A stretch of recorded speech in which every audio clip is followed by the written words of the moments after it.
오늘 우리 함께 나눌 말씀은 신약성경 디모데후서 1장 1절부터 8절까지의 말씀입니다. 신약성경 343면쯤에 있는 신약성경 디모데후서 1장 1절부터 8절까지의 말씀입니다. 디모데후서 1장 1절부터 8절까지의 말씀 저와 여러분 교독하고 마지막 8절 말씀 합독하도록 하겠습니다. 제가 먼저 읽겠습니다. 하나님의 뜻으로 말미암아 그리스도 예수 안에 있는 생명의 약속대로 그리스도 예수의 사도된 바울은 사랑하는 아들 디모데에게 편지하노니 하나님 아버지와 그리스도 예수 우리 주께로부터 은혜와 긍휼과 평강이 내게 있을지어다.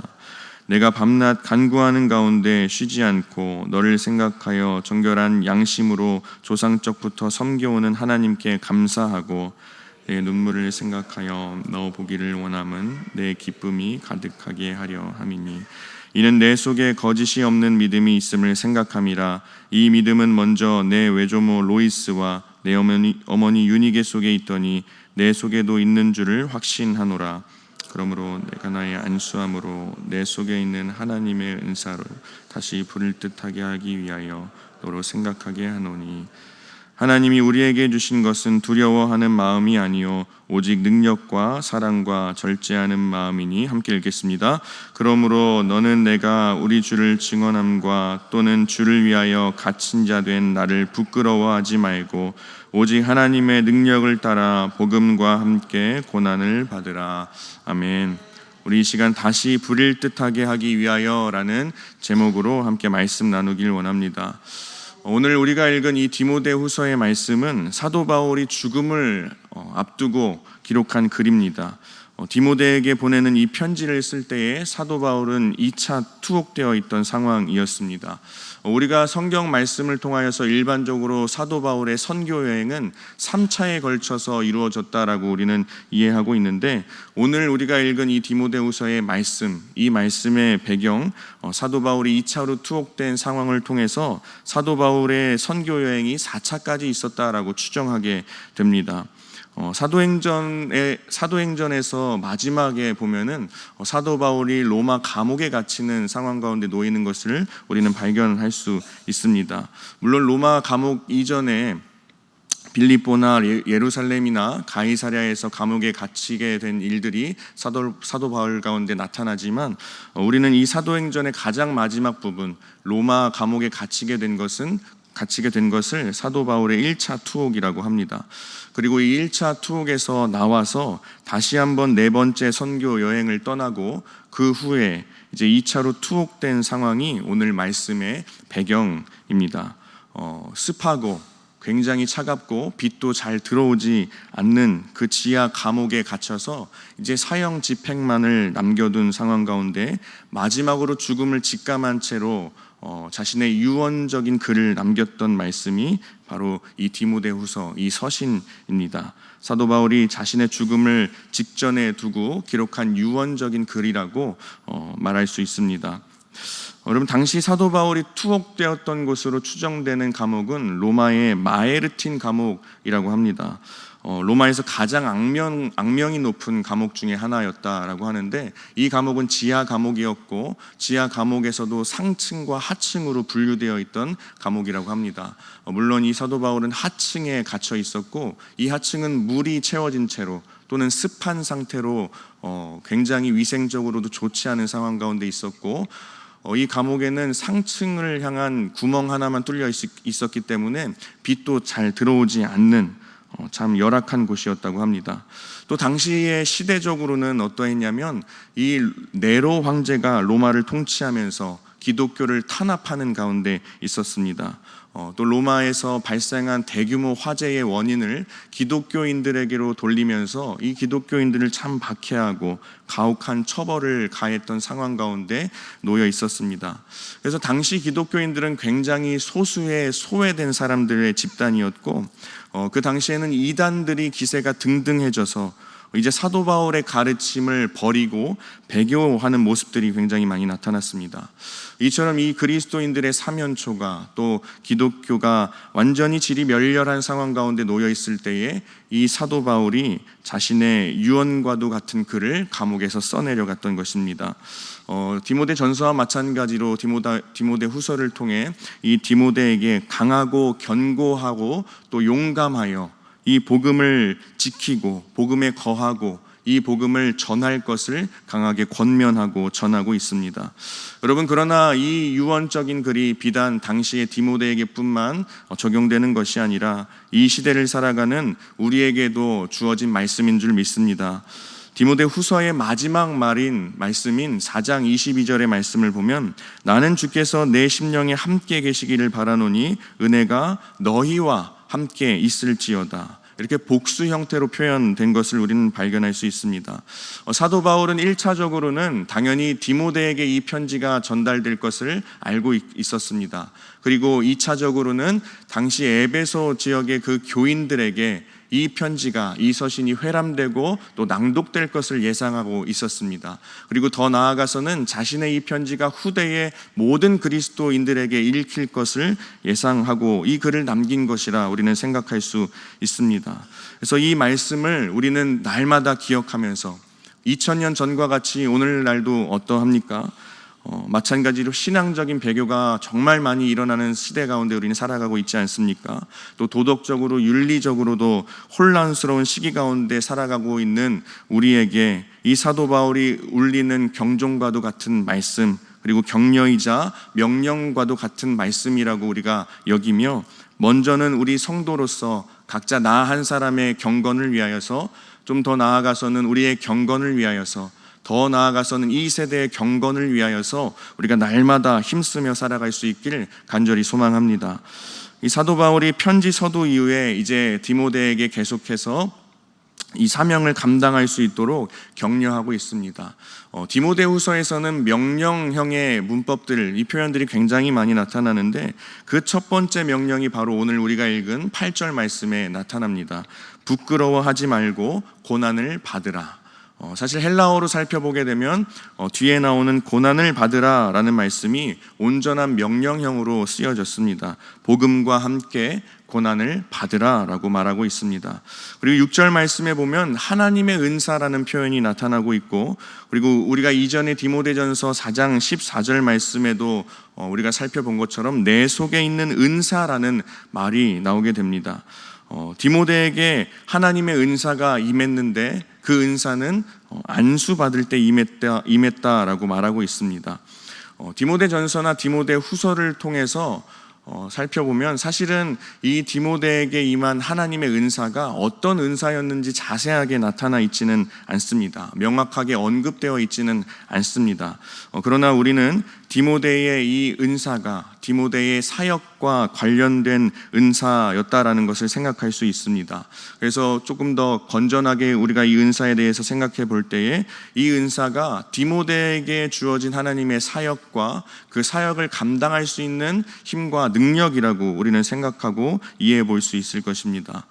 여러분, 디모데에게 주어진 하나님의 은사가 디모데에게 주어진 하나님의 사역과 그 사역을 감당할 수 있는 힘과 능력이라면 이 은사는 오늘날을 살아가고 있는 우리에게, 저와 여러분에게도 부어주신 하나님의 은사인 줄 믿습니다. 사도 바울은 그 은사를 디모데전서에서는 가볍게 여기지 말라라고 이야기하고 오늘 말씀에서는 부릴 듯하게 하라라고 말씀하고 있습니다. 여기서 사도 바울이 은사를 부릴 듯하게 하라라는 것은 이 디모데가 자신에게 주어진 하나님의 은사의 불을 꺼트렸다라고 우리가 이해할 수도 있겠지만 그 불을 완전히 꺼트린 것이 아니라 하나님께서 주신 은사를 더욱더 신실하게 사용함으로써 더욱 그 은사를 부채질하여서 그 은사가 타오르게, 훨훨 타오르게 하라는 의미로 우리는 생각해 볼 수 있습니다.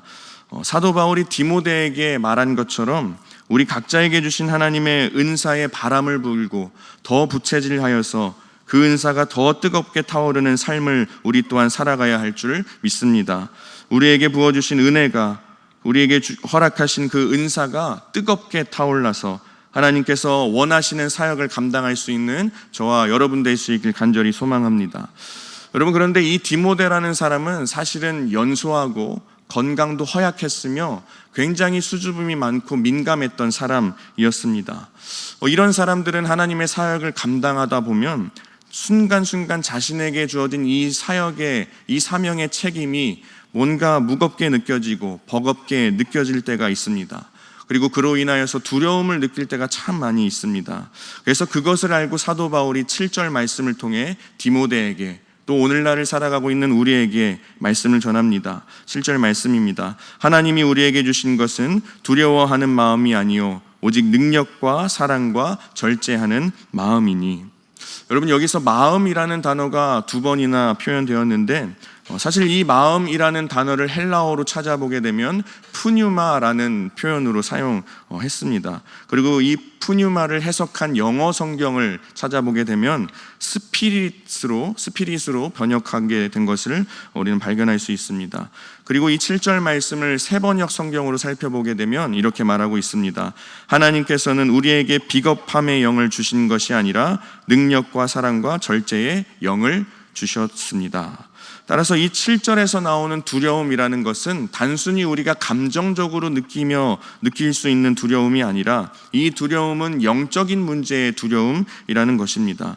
그래서 이 두려움을 이기기 위해서는 단순히 나의 마음을 감정적으로 차분하게 하려는 노력이 있어야 하는 것이 아니라 이 두려움, 영적인 두려움을 해결하기 위해서는 하나님의 영으로 충만해야 한다라는 것입니다.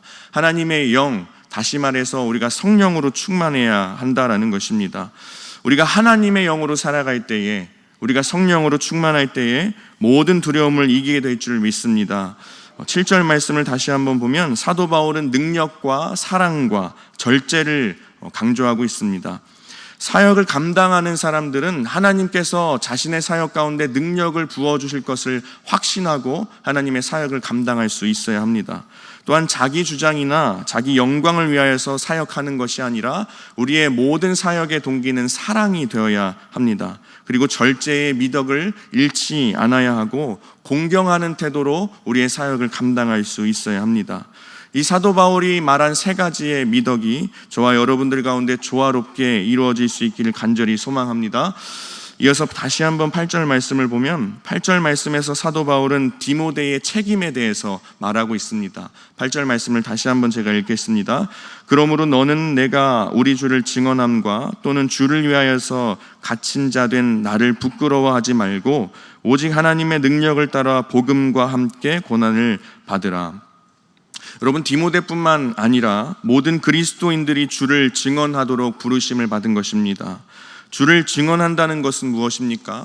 주를 증언한다는 것은 주님의 생애와 주님의 십자가와 주님의 부활과 주님의 재림을 증언하는 것을 말합니다. 여러분, 사도 바울은 자기 자신이 주를 위하여서 갇힌 자라는 의식이 확고했던 사람입니다. 사도 바울이 강하게 디모데와 또 수많은 그리스도인들에게 강하게 권면할 수 있었던 그 힘은 주를 위해서 갇힌 자 되었다라는 사실에서 나온 힘이었습니다.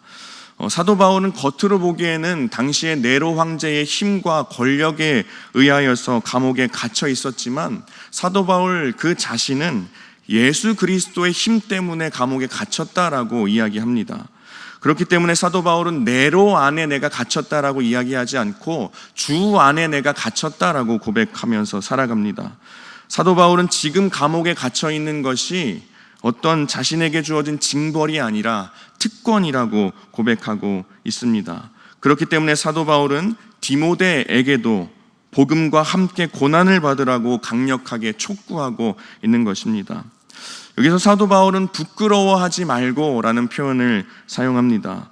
여러분, 우리는 로마서 1장 16절에서 사도 바울이 내가 복음을 부끄러워하지 아니하노니 라고 말한 것을 알 수 있습니다. 부끄러워하지 않는다는 말은 무엇입니까? 부끄러워하지 않는다라는 말을 다른 말로 바꿔서 표현하면 복음을 자랑스럽게 여긴다라는 말과 같은 말입니다. 그런데 사도 바울은 복음을 내가 자랑스럽게 여긴다라는 긍정적인 표현을 사용하지 않고 복음을 부끄러워하지 않는다라는 표현을 선택해서 사용했습니다. 여러분, 같은 뜻이지만 자랑스럽게 여긴다와 부끄럽게 여기지 않는다라는 말은 분명 우리에게 다른 느낌을 주는 표현입니다.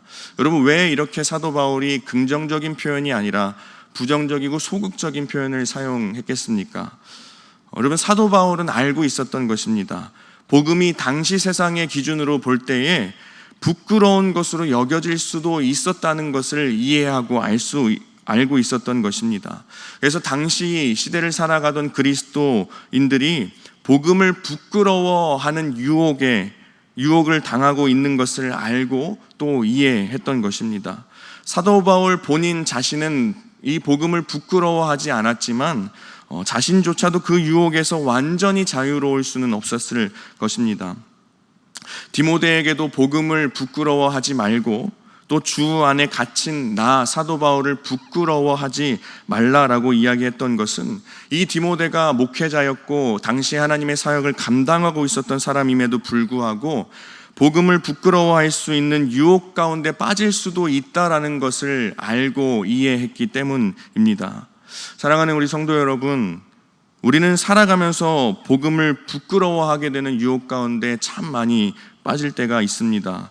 우리가 복음을 믿으면서 살아감에도 불구하고 우리 삶에서 복음을 부끄러워할 만한 유혹 가운데 노출되는 우리의 삶의 상황이 굉장히 많이 있습니다. 여러분, 이 복음이라는 것이 무엇입니까? 복음은 예수님을 영웅이라고 말하지 않습니다. 만약 복음이 예수님을 영웅이라 말하고 큰 위인이라 말하고 성인이라 말하는 것이 복음이었다면 우리는 부끄러움을 당할 일이 전혀 없습니다. 여러분, 그러나 복음은, 이 복음이라는 것은 생명에 관한 기쁜 소식인 줄 믿습니다. 예수님은 어떤 난세의 영웅이나 위인이 아니라 하나님의 아들이시며 구세주이시며 약속의 성취이시며 구약의 완성이시며 그리스도이신 줄 믿습니다. 복음은 우리가 전적으로 죄인인 것과 우리가 죄인이기 때문에 우리의 그 어떠한 노력과 어떠한 행위로도 구원을 받을 수 없는 존재라는 것을 고백하는 것이 바로 복음입니다. 오직 예수 그리스도를 믿음으로 말미암아 값없이 의롭다 여김을 받고 하나님의 자녀가 되었음을 선언하는 것이 바로 복음입니다. 예수 그리스도께서 유일한 길이요 진리요 생명이라는 것을 말하는 것이 복음이고, 예수 그리스도가 아니고서는 아버지께로 나아갈 자가 한 사람도 없다라는 것을 고백하는 것이 바로 복음입니다. 이것을 고백하고 선포하는 삶을 우리 또한 살아가야 할 줄 믿습니다. 여러분, 이것을 우리가 선포하고 고백하면서 살아갈 때에 세상은 우리를 조롱하고 대적할 것입니다. 세상 권력에 의해 거절되고 세상의 안목으로는 이 복음이라는 것이 어리석다고 우리에게 말할 것입니다. 그래서 고린도전서 4장 13절 말씀에서도 사도 바울은 우리가 지금까지 세상의 더러운 것과 만물의 찌꺼기 같이 되었도다라고 말하고 있습니다. 고린도후서 11장 말씀에 보면 사도 바울이 복음 때문에 당했던 수많은 어려운 일들이 고백되어지고 나열되어 있습니다. 사도 바울은 복음 때문에 감옥살이를 했고 복음 때문에 매를 맞게 되었으며 복음 때문에 수없이도 많은 죽을 위기에 처하기도 했습니다. 사도 바울의 삶은 복음 때문에 수많은 부끄러움을 당한 삶이었습니다. 그러나 히브리서 12장 2절 말씀입니다. 믿음의 주여 또 온전하게 하시는 이인 예수를 바라보자. 그는 그 앞에 있는 기쁨을 위하여 십자가를 참으사 부끄러움을 개의치 아니하시더니 하나님 보좌 우편에 앉으셨느니라. 아멘. 예수님께서는 복음이 되시기 위하여서 부끄러움을 당하셨습니다. 그리고 사도 바울은 복음을 전하다가 부끄러움을 당했습니다. 그러나 복음을 전하다가 부끄러움을 당한 것이지 이 복음 자체에 대해서는 부끄러워한 적이 한 번도 없습니다.